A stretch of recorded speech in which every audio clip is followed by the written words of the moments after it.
આજે આનું એક ઇન્ટરવ્યુ મેં જોયું.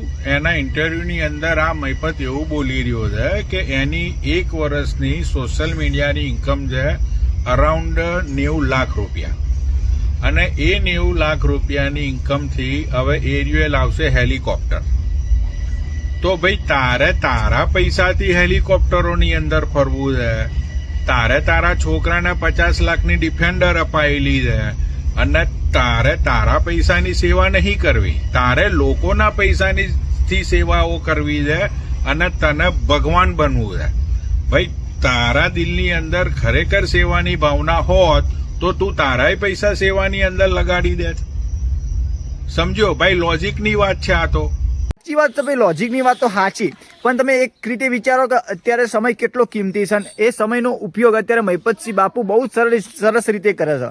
કારણ કે ભાઈ અત્યારે તમે જુઓ કે જે લોકો અત્યારે આ સમયમાં મોજ મસ્તીમાં સમય વિતાવતા હોય છે, સુખ ભોગવે છે, પણ એ સમયનો ઉપયોગ મહિપતસિંહ બાપુ લોકોને, અનાથોને અને વૃદ્ધોને આશ્રય આપવાનો પ્રયત્ન કરે છે, ખવડાવે છે, પીવડાવે છે, આટલું સરસ રીતેનો સમયનો ઉપયોગ કરે છે. તો મિત્રો અત્યારે આપણે એ જ વસ્તુ જોવું પડે, બરોબર. બાકી મહિપતસિંહ બાપુ તમે કહેતા હોય કે એમના પૈસાનો ઉપયોગ એ વૃદ્ધાશ્રમમાં નથી કરતા, પણ એ વસ્તુ કાયદેસર રીતે ખોટું છે.